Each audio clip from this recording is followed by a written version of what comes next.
Terima kasih Anda masih bersama kami di Sapa Indonesia Pagi. Saudara, kita masih memasuki masa tenang dari kemarin tanggal 11 sampai nanti besok tanggal 13 Februari 2024. Sebelum nantinya pada tanggal 14 Februari kita akan menggunakan hak pilih kita untuk memilih pemimpin masa depan. Pastinya saya masih berdialog bersama dengan 3 narasumber.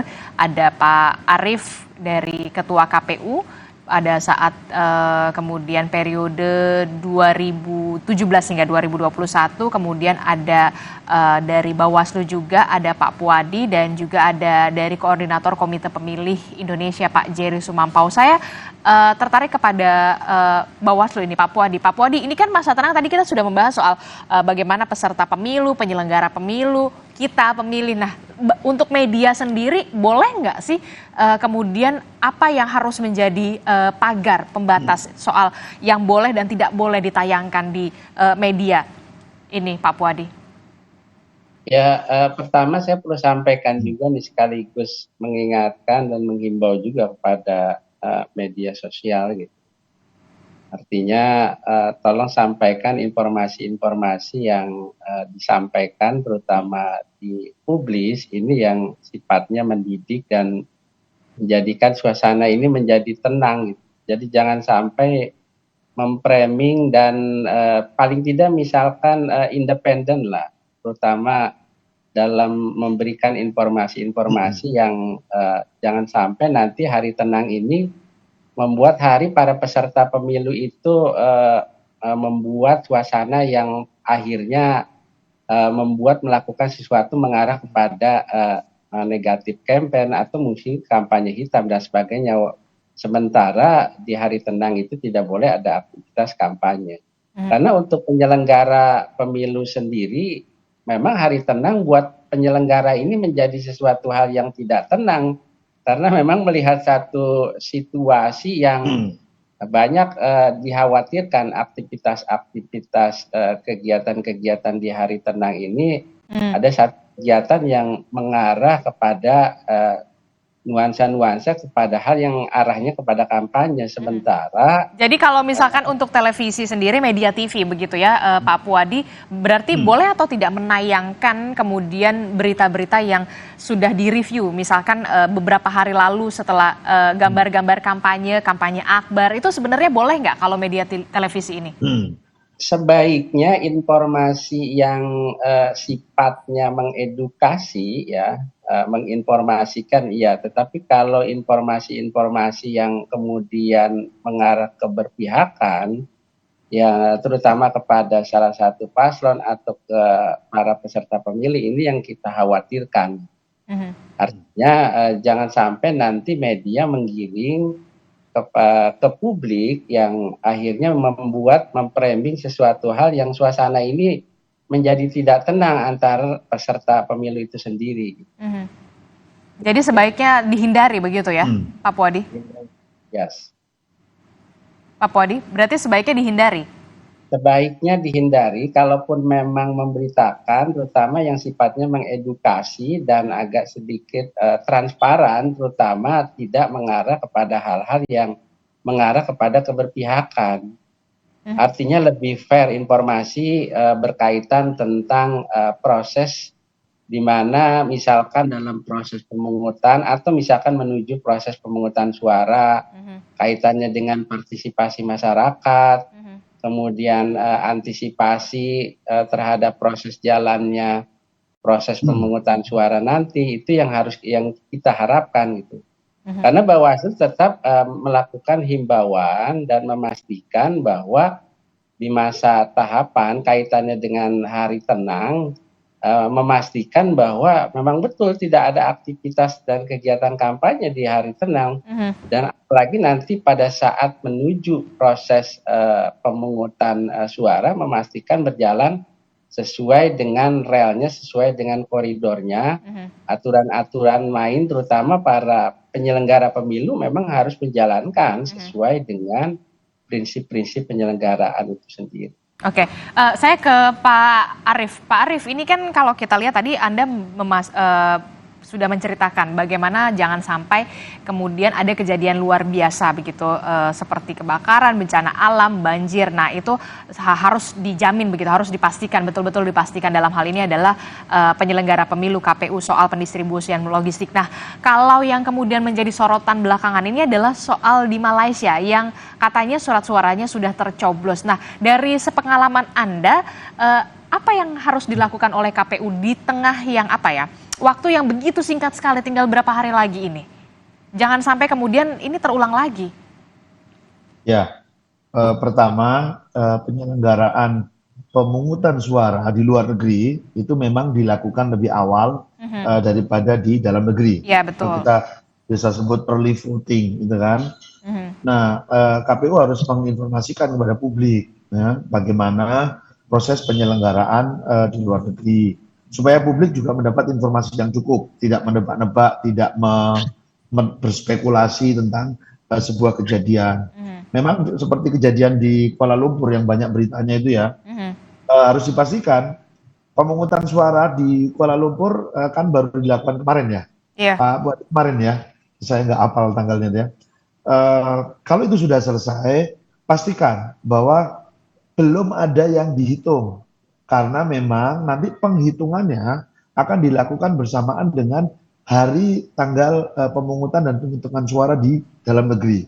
Walaupun early voting, tapi countingnya nanti akan dilakukan bersamaan.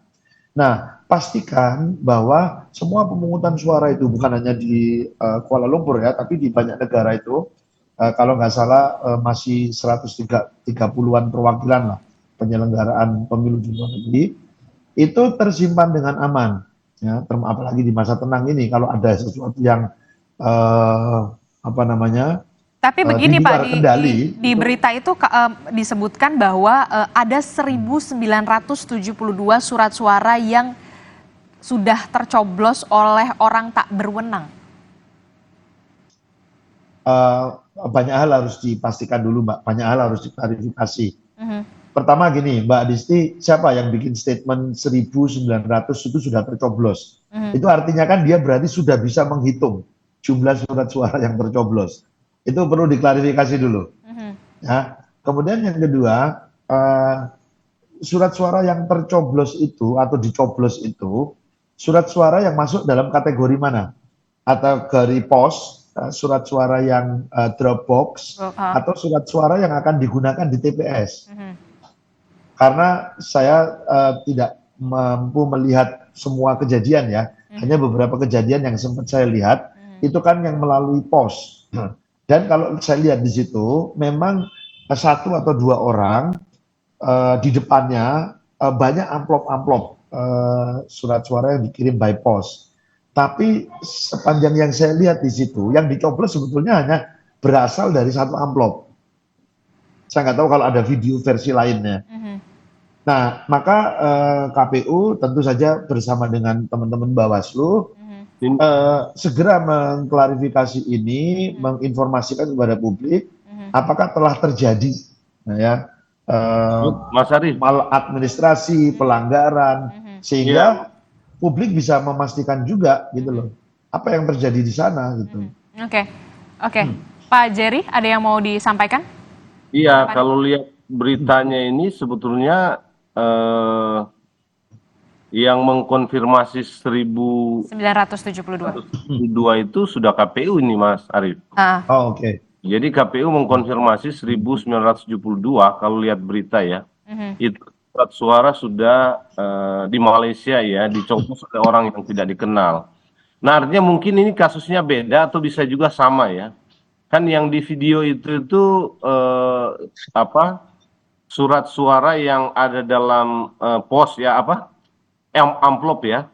Amplop itu lalu dibuka lalu dicoblos kan. Tapi ada di tempat-tempat lain itu yang di depannya itu ada yang surat-surat suara itu yang dalam bentuk amplop. Tapi jangan-jangan beda dengan yang disebut Mbak Adisti tadi ya, 1.972 surat suara itu sudah dicoblos di Malaysia oleh orang yang tidak dikenal. Nah, tapi saya kira yang dikemukakan Mas Arief ini penting, yang begini-begini ini penting untuk segera diklarifikasi oleh paling tidak oleh KPU. Supaya tidak menimbulkan kebingungan dan menjadi berita yang dipahami secara berbeda-beda oleh banyak orang ya, atau bahkan bisa membuat proses-proses pencoblosan di luar negeri itu menjadi tidak dipercaya publik gitu ya.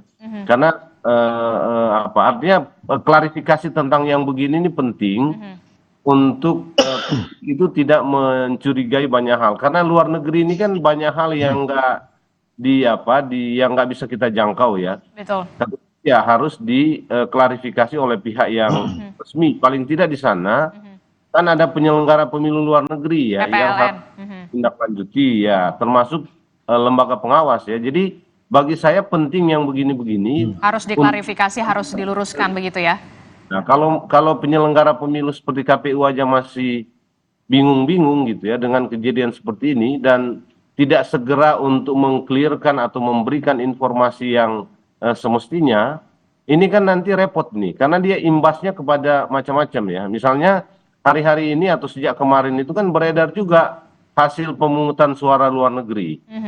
Nah, ini kan apakah memang mereka sudah menghitung atau nanti menghitung pada saat pemungutan suara? Iya. Ini bingung juga kan, beredar kan sejak kemarin itu. Karena kalau setahu saya kalau penghitungan itu sama-sama di 14 Februari ya Pak Arief. Makanya ini yang membingungkan. Walaupun memang pencoblosannya di luar negeri sudah duluan begitu ya Pak Arief ya. Mbak Adisti. Tiba-tiba sudah ada hasil ini, tapi kan begini Mbak ya. Yang begini ini beredar, tapi tidak ada konfirmasi dari KPU.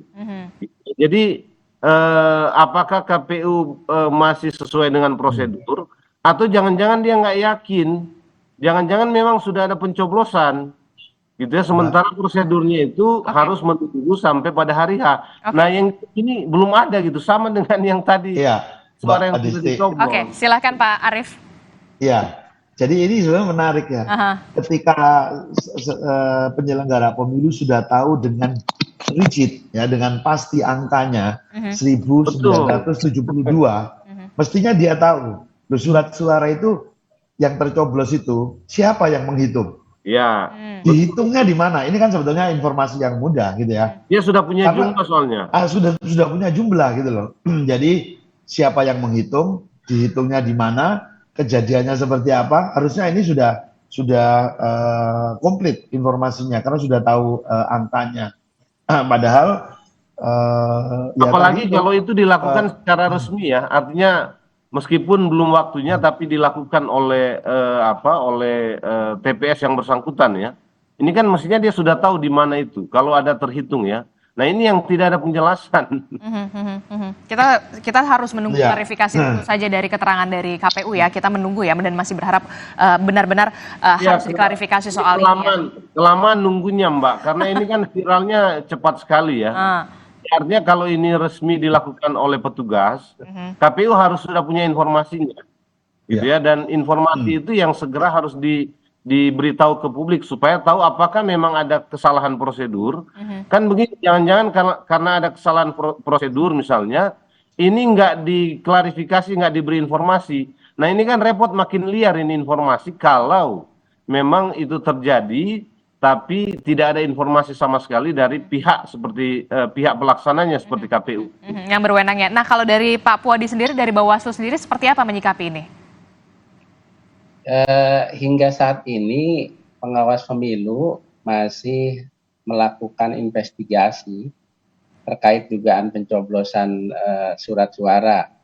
Bawaslu telah menemukan memang lokus kejadian di pos Pucong ya, wilayah Selangor. Ini kebetulan ada tim Bawaslu juga sudah 3 hari di sana melakukan investigasi, dan kita juga mengajak dengan Gakumdu, kepolisian dan kejaksaan. Nah, tim Bawaslu yang diturunkan melakukan satu identifikasi di Malaysia ya, di Kuala Lumpur terhadap kaitannya juga dengan postcode. Jadi ini ada postcode yang berasal dari video, postcode 47300 dengan postcode yang berasal dari pos Pucong ya, postcode di 50400. Kemudian juga ada postcode 47300 merupakan juga postcode untuk DPT pos wilayah Selangor, sementara kaitannya dengan postcode 50400 juga merupakan postcode untuk DPT wilayah WP Kuala Lumpur ya. Namun memang hingga saat ini pengawas pemilu masih mengalami satu kesulitan untuk menemukan pelakunya, sehingga kita masih dalam proses. Apa yang menjadi kesulitannya, Pak Puadi? Karena memang begini Mbak Desi, penanganan di luar negeri ya dengan di dalam negeri ini beda, karena kan kalau kita melihat ini menyangkut apa yang disebut lokus deliktinya. Jadi peristiwa-peristiwa yang dilakukan di luar wilayah KBRI misalkan, ini yang kemudian menjadi sebuah tapi tetap Bawaslu tetap masih melakukan penelusuran dengan menggandeng kepolisian dan kejaksaan yang masuk dalam sentra penegakan hukum tepat. Ya. Oke, ini kan bisa dikatakan masa tenang ini masa yang kemudian harus benar-benar tenang. Bagaimana untuk peserta pemilunya, kemudian kita sebagai pemilih. Nah, ini yang kemudian menarik adalah dari 5 tahun sekali begitu ya, ada soal temuan dugaan money politik, bahkan serangan fajar. Nah, Bawaslu sendiri nantinya akan seperti apa soal itu? Bisa dipidanakan? Kalau kaitannya dengan pidana ya, tindakan-tindakan yang dilakukan bagi pelanggar pemilu terutama ya, tahapan berjalan memang kita tetap konsisten dalam melakukan penegakan hukum pemilu secara konsisten dan bertanggung jawab. Tadi saya sudah sampaikan bahwa pintu masuknya ini melalui temuan, kemudian melalui laporan. Nah, temuan ini kan pengawasan aktif pengawas pemilu.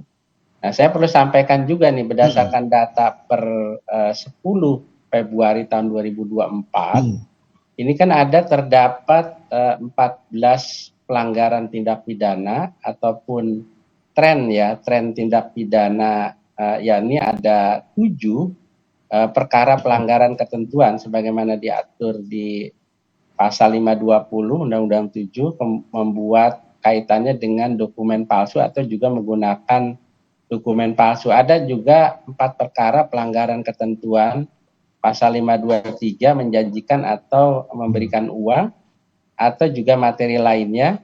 Kemudian ada 7 perkara pelanggaran ketentuan pasal 521. Kemudian pasal 493 mengikutsertakan pihak yang dilarang dalam kampanye. Kemudian juga ada 2 perkara pelanggaran ketentuan pasal 491 menghalang-halangi. Kemudian ada ASN yang ikut serta dalam kampanye. Kemudian ada 2 perkara pelanggaran ketentuan pasal 490 kaitannya dengan kepala desa yang membuat keputusan atau tindakan yang menguntungkan atau merugikan salah satu peserta pemilu. Termasuk juga nih ada 1 pelanggaran ketentuan pasal 492 kaitannya dengan kampanye di luar jadwal. Jadi kalau kaitannya dengan penindakan yang dilakukan oleh Bawaslu setelah kita melakukan upaya-upaya sosialisasi pencegahan, nah ini konsep penindakan inilah yang kemudian sebagaimana diatur di 486 Sentra Gakumdu, kita tetap konsisten bersama kepolisian dan kejaksaan untuk melakukan proses penindakan setelah informasi-informasi ini, informasi awal terutama masuk ke Bawaslu, kita lakukan proses penelusuran yang dituangkan dalam LHP sehingga dijadikan temuan, lalu kita melakukan proses klarifikasi. Kecuali informasi ini masuk dalam itu laporan ya Mbak Desi. Kalau laporan memang kita tetap melakukan kajian awal untuk memenuhi persyaratan formal material tersebut. Terakhir Pak Arief, apa yang ingin kemudian disampaikan di masa tenang ini, khususnya Anda sebagai dulu Ketua KPU begitu ya di 2017 hingga 2021, jangan sampai kemudian kita berharap betul penyelenggaraan pemilu ini bisa terlaksana dengan luber dan juga jurdil, Pak Arief. Ya, pesan saya terutama untuk pemilih ya. Mhm. Kepada pemilih, pastikan bahwa tanggal 14 Anda meluangkan waktu. Jadi memilih itu nggak bisa sambil lalu ya. Anda harus tenang, Anda harus pelajari betul untuk pemilu presiden siapa yang Anda pilih, untuk pemilu DPR, untuk pemilu DPD, untuk pemilu DPRD provinsi, DPRD kota. Karena kalau sambil lalu nggak bisa, itu memang harus Anda pelajari betul. Kemudian yang kedua, persiapkan bahwa Anda telah memenuhi syarat. Jadi semangatnya ingin memilih, tapi sesungguhnya dia surat pemberitahuannya untuk datang ke TPS hilang. Sebetulnya itu bukan menjadi satu-satunya syarat gitu ya, tetapi kan bikin ribet nanti. Anda datang nggak bawa surat pemberitahuan, KTP-nya tiba-tiba terselip entah kemana, nah kayak gitu. Anda persiapkan betul. Jadi ini harus menjadi momen yang menggembirakan tapi serius ya. Jadi Anda gunakan hak pilih Anda dan ingat jamnya. Jangan datang di luar jam yang sudah ditentukan, karena nanti akan ditolak dan suara Anda jadi sia-sia, gitu ya. Itu aja yang ingin Untuk saya. KPU sendiri? Untuk penyelenggara pemilu ya tentu saya ingin Anda tuntaskan betul pekerjaan-pekerjaan yang belum selesai, kasus di Malaysia, distribusi logistik di beberapa tempat, dan pastikan semangat melayani itu memang untuk semuanya. Ya untuk peserta pemilu, ya untuk pemilih, ya untuk masyarakat secara luas. Jadi jangan hanya melayani yang nanti Anda bisa ditafsirkan. Wah, ini kok melayaninya beda-beda misalnya begitu. Nah, kemudian Anda harus bekerja secara profesional, transparan. Kalau saya melihat di beberapa berita sih, misalnya hasil pemilu nanti dipublikasikan. Nah, kemudian akses data pemilih juga sudah lebih mudah. Mudah-mudahan ini bisa terus dijaga membaiknya sampai dengan selesai nanti. Oke. Terakhir Pak Jerry. Ya, saya kira tinggal 2 hari lagi ya, ini tanggal 11, tinggal 3 hari lagi hari H. Karena tadi Mas Arief sudah menghimbau pemilih itu untuk menyiapkan apa-apa yang dibutuhkan pada hari H supaya kita tidak merepotkan dan tidak kehilangan hak pilih ya. Tapi memang saya kira prosedur dan mekanisme di TPS itu harus juga dipastikan oleh teman-teman KPPS ya atau KPU dan Bawaslu supaya itu betul-betul sebuah media untuk melayani pemilih yang datang. Nah, yang saya kira juga penting Mbak sekarang ini adalah menghimbau aparat kepolisian dan TNI ya untuk tetap netral. Nah, kalau kita lihat gejala 1-2 hari terakhir ini, memang ada kekhawatiran yang mungkin saja perlu diantisipasi ya. Ini ancaman bentrok dan konflik ini kan sebetulnya masih saja muncul. Dan seringkali penanganan oleh aparat itu menjadi berlebihan ya. Ekspresi demokrasi dan kebebasan tetap perlu ya. Seperti tadi dikemukakan, ini memang masa tenang, tapi masa tenang ini kan untuk tidak kampanye. Tadi sebenarnya Mas Puadi ini kurang begitu tegas ya. Media itu dilarang atau tidak sih kalau menyampaikan gambar-gambar dari pasangan calon? Kalau menurut saya sih sebaiknya dilarang. Ya termasuk berita-berita yang dulu ya. Memang tadi ada penekanan soal sisi edukatifnya.